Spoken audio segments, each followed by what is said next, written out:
Whether you have been watching Formula 1 for 20 years or 20 minutes, you're gonna learn something in this video. Here are a bunch of random facts about the pinnacle of motorsport. Feel free to add your own in the comments section below. Over the course of the sport's history, Formula 1 has seen 4 different logos, with the most recent being revealed at the end of the 2017 season. Sebastian Vettel holds the record for the most consecutive wins with 9. He did this during his dominant 2013 season. Just insane. Juan Manuel Fangio holds the highest winning percentage at 46.15%. The longest F1 race in history was the 2011 Canadian Grand Prix, which went for 4 hours and 4 minutes. The race was stopped for 2 hours due to hectic rain, and the rules have been changed since so that it can't happen again. Michael Schumacher and Lewis Hamilton hold the joint record for the most drivers' championships with 7 each. Will someone break that record one day? Maybe Max Verstappen, or will Lewis secure championship number 8? Spa-Francorchamps is currently the longest racetrack on the calendar at a whopping 7.004 kilometers long. Max Verstappen is the youngest race winner in history. He achieved this at the 2016 Spanish Grand Prix at just 18 years and 288 days old. Max replaced Danny Kvyat, who returned to Toro Rosso after a few questionable incidents, but it's safe to say Red Bull were pretty keen to promote Max. Luigi Fagioli is the oldest race winner in history at 53 years and 22 days old. He set this record at the 1951 French Grand Prix. Ferrari are the only team to have competed in every single season in Formula 1. Enzo Ferrari would very rarely attend Grand Prix outside of Italy. In 2002, Michael Schumacher finished on the podium in every single race he entered. Absolutely insane stat. Max Verstappen's full name is Maximilian Verstappen. Every driver to compete with the last name Hill has won a Formula 1 championship. Graham Hill, Phil Hill, and Damon Hill. Leila Lombardi is the only woman in history to score a point in Formula 1. She did this at the 1975 Spanish Grand Prix. Rubens Barrichello holds the record for the most consecutive race entries at 326, spanning from the 1993 South African Grand Prix to the 2011 Brazilian Grand Prix. Formula 1 has recently gone big in the USA, and as of 2023, there will be 3 races happening in the country: Miami, Austin, Texas, and Las Vegas. But this has been a topic of debate recently, and the conversation about how many Formula 1 races one country should have has never been more relevant. What do you think? When Sergio Perez won the 2020 Sakhir Grand Prix, it was his 190th race start. Not only that, but Perez was in last place after an incident on lap 1 forced him to pit.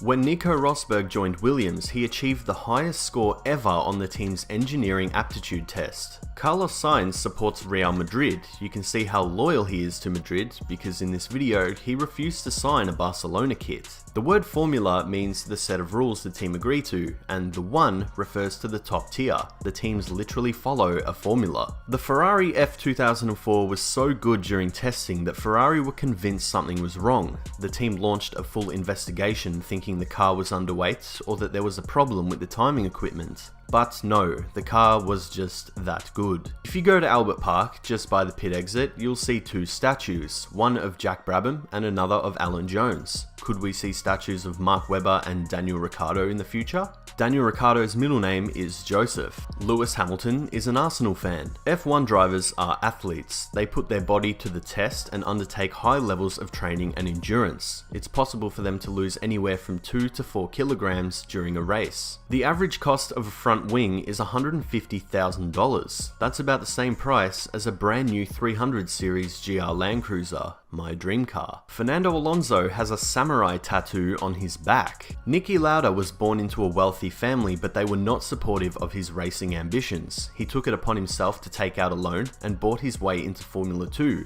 The rest is history. It might be risky getting a loan, but not for Niki Lauda. When Sebastian Vettel won the 2008 Italian Grand Prix, it meant that Toro Rosso won a race before Red Bull themselves. When Mark Webber was in his early teens, he was a ball boy for the Canberra Raiders NRL NRL team. He was also encouraged by his mum to get involved in as many sports as possible. Daniel Ricciardo was once the #1 ticket holder of his beloved West Coast Eagles AFL club in Perth. Being the #1 ticket holder is given to someone with celebrity-like status or someone that is well known to be sort of an ambassador for the football club. The Australian Grand Prix was once held in the city of Adelaide in South Australia. From 1985 to 1995, Formula 1 took to the streets of Adelaide for what was usually the last race of the season. Adelaide was a popular race among drivers and fans, often referred to as the Party Grand Prix thanks to the fun and vibrant atmosphere at the track and in the general city of Adelaide. Interlagos translates to between the lakes. The circuit is 4.309 kilometers long, and Valtteri Bottas holds the race lap record with a 1 minute 10.540. Ross Brawn paid just £1 for Honda before rebranding to Brawn GP before their unbelievable championship triumph in 2009. Due to the global financial crisis, Honda decided to pull out of Formula 1, and a management buyout led by Ross Brawn saved the day for the team's drivers and employees. Mercedes were chosen to power the cars as they were deemed the best fit, and, on their debut in Melbourne, scored pole position and a P2. Brawn would win the championship in 2009, and one of the main key factors was the development of the double diffuser. A team on its knees turned into a fairy tale story thanks to some regulation loopholes. Gunther Steiner was actually born in Italy and holds a dual Italian and American citizenship. Gunther's first job in Formula 1 was at Jaguar in the early 2000s, before moving over to Red Bull and then eventually landing the Haas job. The US F1 team was granted entry into F1 for the 2010 season but never entered a race. The team was set to have a main base in Charlotte, North Carolina and a secondary European base in Spain. Financial issues plagued the project and US F1 was never fully off the ground.